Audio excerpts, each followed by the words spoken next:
Everyone, good morning. Is this a glorious day or what? It's absolutely stunning out there on the lawn. Thank you very, very much for including us in your day. It is very wonderful to see all of you, and also just thank you to all of you who have invited us into your home this morning through the technology of live streaming.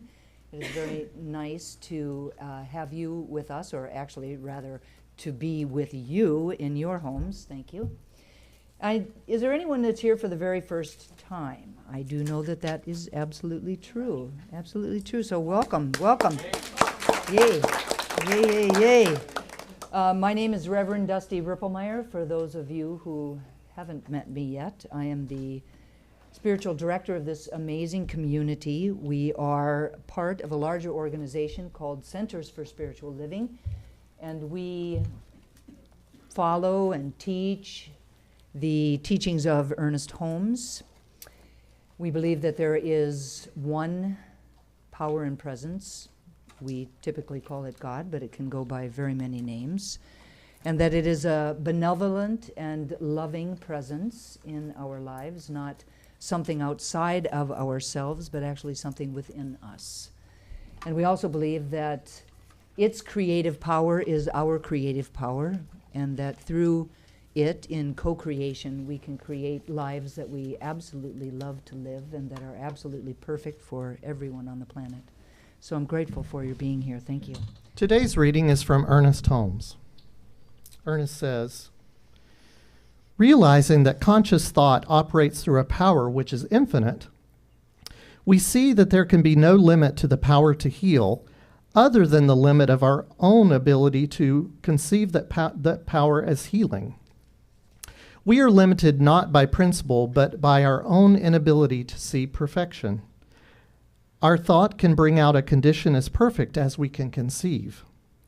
Therefore, the one whose thought is the most godlike, that is, the truest, the highest, the most noble, the most complete, the most peaceful, will be the best healer. One's thoughts reflect a greater perfection. That is why we cannot divorce true mental healing from true spiritual work. When thought reaches a higher degree of perfection, as the race consciousness unfolds and evolves, it will bring out a still greater development of life than we now know. Reverend Dr. John Waterhouse has dedicated his life to revealing the immense power and potential that lies within everyone that he meets.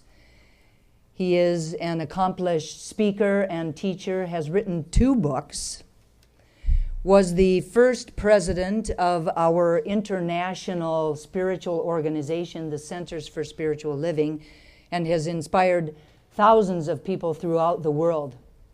Now, and if that wasn't enough, he and his wife, Reverend Barbara Waterhouse, co-founded the amazingly beautiful and thriving Asheville Center for Spiritual Living. I know that many of you have actually visited there before. He's a kind man and a generous man, a wise man, and a very loving man. Please welcome Reverend Dr. John Waterhouse. Thank you, Dusty.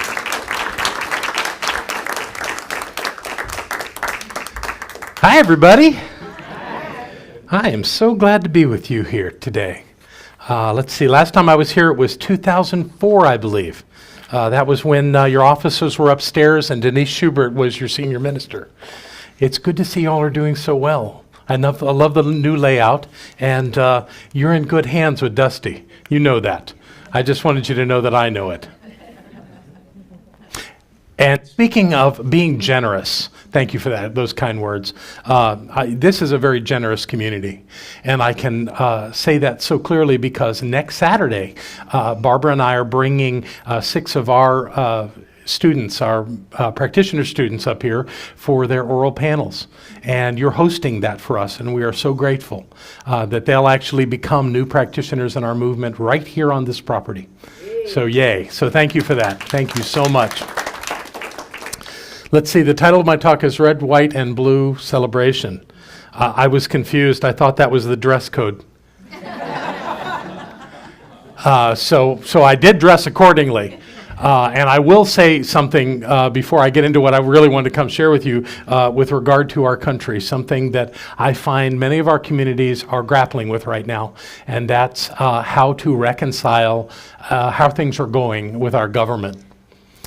And you all know this, but I'm going to tell you anyway, that the United States government, over its 240 years of existence, has been many times led by folks that we didn't agree with and done things that we didn't agree with.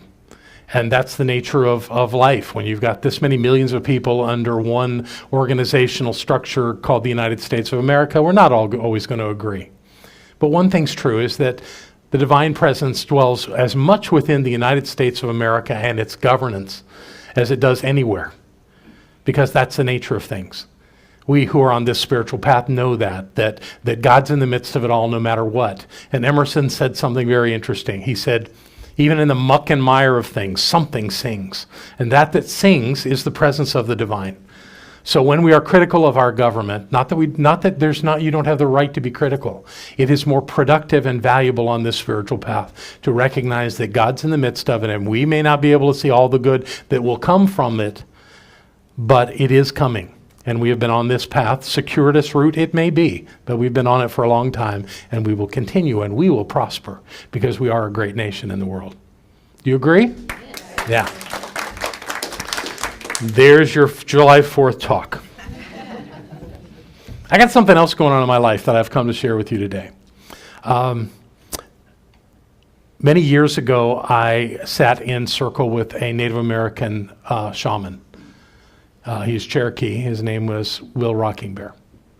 And what he said to me in circle, Barbara and I would go up and sit in his lodge every Thursday night. We did that for years. And his lodge is at the base of Mount Mitchell, which is the highest peak in east of the Mississippi in North America. And we would go up there and have these incredible conversations about spiritual matters. And one day, one evening when we were there, someone said, "Oh, I'm sorry." And Will said, "Do you know what that means?" And the person said, "No. Are you going to tell me?" And Rocking Bear said, "Here's what saying I'm sorry means. It means that I'm uncomfortable with the way you're acting about what I did. And I really would like you to stop it. And by the way, I'll probably do it again." And if you think about it, there's some great wisdom in there. Because when we say, is there anyone here that doesn't say they're sorry? Okay, that's honest. Thank you very much. It's a cultural norm. And when we say that, we're actually asking for people to get off our backs about something and let it go. It's kind of an auto reset. We said something that was inappropriate or insensitive, or we did something that we wished perhaps we hadn't. And the quickest way to get past that is simply to say you're sorry. It seems so logical. It seems so culturally acceptable. People expect us to say we're sorry when we do something that offends them. That's what they expect. And if you don't, sometimes they get actually angry with you. I've had that happen with me.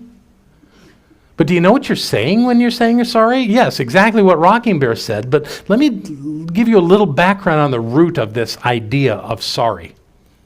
Sorry comes from the same root as sorrowful.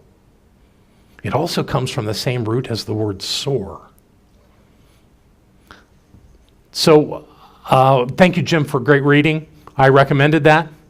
And when I read that reading myself and offered it for you today and asked Jim to read it, what I got out of it is that that's Holmes telling us that what we think and being on the spiritual path and doing the spiritual work are not separate things. What we think is important to our spiritual journey. That what we say, what we think, and what we do provides that next step along our spiritual growth. If we're being conscious about it. And if we're recognizing that our task is to become more spiritually aware and to act accordingly in our lives, that's spiritual growth. We can't be more spiritual. That's who we are. We are spiritual beings. But we can be a whole lot more spiritually aware of who we are and use that awareness to create a better life for ourselves and those around us. So when we have one of these little missteps and we say the words, I'm sorry, how does that align with who we are? How does that help us on our spiritual path? Are we sorrowful? Are we miserable? Are we that red, swollen, puffy, nasty, pus-filled thing called a sore? Just wanting to make the point. I don't think we are. We're magnificent spiritual beings living in the light of the divine in all that we do. If that's true, we can't be sorry. Sorry takes us to an entirely different place. It's self-deprecating. We're putting ourselves down. It doesn't help. It doesn't align. And you say, well, there are times when using the word sorry does kind of work, like I'm sorry for your loss when somebody's passed. Are you sorry? Did not the divine act absolutely appropriate in the passing of some beloved into the next expression? Isn't that what was supposed to happen? Is it painful? Is it hurt? Does it hurt? Absolutely. So you can be sad for someone's loss, but don't be sorry. Sorry doesn't take you to the right place. This is so deeply embedded in our culture. I very seldom watch a movie where somebody isn't saying they're sorry, or a television show. It's just part of the culture. I've even noticed it's part of many other cultures. Like Harry Potter says, sorry. Same thing though. And it really doesn't accomplish anything. So in our lives, when we make a misstep, when we do something that maybe is inappropriate or doesn't get the reaction or the response that we would like, and we're not going to say we're sorry, what else are we going to do? Well, we could say that we apologize. Do you know what the root meaning of the word apology is? It means to defend one's position. I know you were all scheming to change over to saying I apologize. It won't work. That doesn't do it. It doesn't. And here's what's missing in either of those scenarios. You don't learn anything. You did something that didn't work. You want out. You say, I'm sorry, thinking that it'll be over and you won't have to think about it again. What do you think the chances are you're going to do it again? 100%. Because now all you have to do is say you're sorry and it's over, right? But it's not, because you haven't learned anything. We learn in life. That's our purpose, is to learn from one another. That's why we all don't have our own planet. If we lived alone separately on planets, that would never work. We need to be here together because we are mirrors of one another. We help one another along the path, even when the path is rough. Sometimes it is. Sometimes we do things that we wish we hadn't done, but to live in that regret of being sorry does not take us to a better place. We need to learn from what we've done. So I'm going to give you a little plan here today for how to do that. Before I do, I want to show you how this thing seeps into our culture. It starts at an early age. How many parents do we have in the room? Okay, you guys are going to think about this. So let's say two little 2-year-olds are having a play date, and they're playing at Bobby's house. Billy's come over, and Bobby and Billy are playing. And Billy, they're obviously, Billy's mother is watching them, but Bobby's playing with one of Billy's toys. Bobby spots this and goes over to Billy and takes the toy away because he doesn't want Billy playing with his toy. He wants to play with it. Normal things that kids do, right? What does the mother do? She comes over and she scolds her child for taking that toy. She tells him to give the toy back. And what does she tell him to say? I'm sorry. So Billy's learning from this. What is Billy learning? Billy's learning that when something doesn't go right, when he doesn't necessarily get his way, when Bobby's over there crying, the only way to fix it is to say, I'm sorry. Then everything will be all right. So we grow up with that notion in our mind that that's the thing to do, to say, I'm sorry. And then we get into sticky situations. We lie to somebody. We misrepresent ourselves. We actually maybe at a moment get violent with somebody. Our impulse is immediately to say, I'm sorry, as though that will fix it. But that's what worked at 2. It's what has seemed to have worked all along. But then it's abused. It's immediately abused, saying, I really just want out of this difficult situation. So please stop being mad at me, blaming me. Help me not regret what I've done and not feel like a failure by accepting this thing called an apology or by hearing me say I'm sorry. And no one learns anything. I'm walking in a grocery store and a cart comes being pushed by a woman, comes up behind me and bumps me and hits me right in the Achilles heel. Ow! And I turn around and the woman says, sorry. And I said, it still hurts. I said I was sorry, as though that should be the end of it, right? She goes around me and off she goes, and I continue my shopping, and I hear in the next aisle, ow! Sorry. How's that working? How's that changing anything? How's that making this a better world? How are we evolving by doing that? And we maybe don't abuse it to that level, but my guess is we all abuse it. So if that's what's going on, if that's the thing that I'm asking you to look at in your life, I can't just tell you not to say it. That's not going to work. And initially, the book is called The Sorry Syndrome. I actually initially titled it Stop Being Sorry. And at some point I realized it wasn't just about stopping, but it was about doing something different than that. So I went to my wife, Dr. Barbara, and I said, I've changed the name to The Sorry Syndrome. She said, thank God. Because that wasn't going to get you where you wanted. So the first half of the book really is about a good rationale for why this doesn't work. And the second half of the book is about what can we do differently. And here's my plan. I've got a 4-step thing that I want you to think about. The last chapter of the book is some alternatives to saying sorry in specific circumstances. But in those moments, more than bumping someone or doing something that you would just do a flippant "I'm sorry," in those cases you can say something like, forgive me, I shouldn't have said or done that.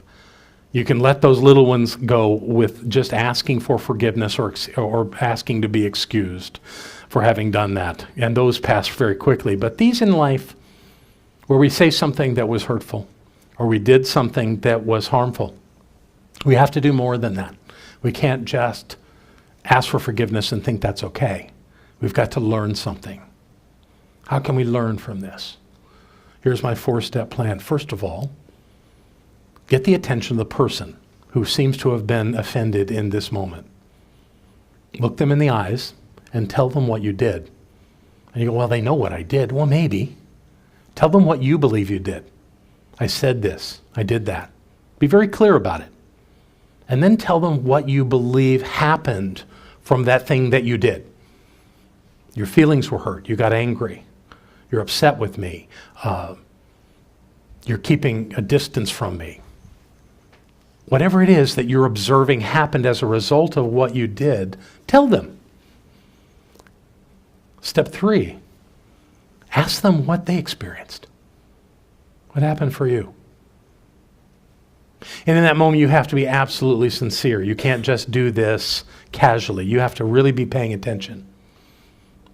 What happened? Because of what I did, tell me what happened to you. You may learn something. You may hear something that hadn't occurred to you. Something different. Something that helps you make this a learning experience. You got to listen, and you got to be genuine with it. You can't just do this. You have to do it with all of your attention.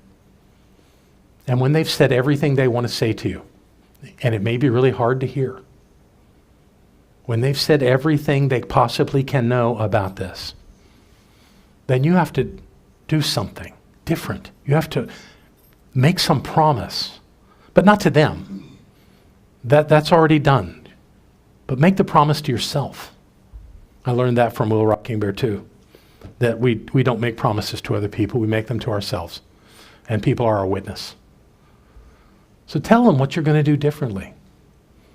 Boy, I'm going to think about it before I say anything like that again. I'm going to pay closer attention to what I do. I'm never going to do that again. That didn't work. Nothing about that worked, and I just will not do that again. Whatever it is that you can learn in that moment, learn it. Now, you may learn more as you move a little ways away from that experience, but in that moment, make yourself some kind of promise. that something's going to change. That's called learning. And let them be your witness. And then thank them. Thank them for being your teacher and going through that very hard experience with you. You may thank them for loving you, because oftentimes the ones we do this with are the people that are closest to us, that we love and who love us. And in that moment, we've actually evolved. We've actually grown. We're actually more clearly on that spiritual path that we've been claiming all along. Because we took something that was difficult, even in the muck and mire of life. Something is God. So take that and make your life better. And chances are with that, you won't have to go through that again. You won't have to worry about saying you're sorry. You won't be sorry. You'll be that divine presence, living life out loud in front of everyone gloriously, bringing light to the world that only you can bring. Your life will be better, and the world will be a better place. It's just a little tiny thing, but it makes a difference. At least it certainly has in my life, and that's what I've come to offer you today. I've got these books. I think, Reverend Dusty, you're going to talk about that, but I would be honored and delighted to sign them for you if you're interested in exploring this deeper. There's a lot more information in the books. So thank you for your kind attention today. It is wonderful to be with you again. Namaste. Yeah. Hey.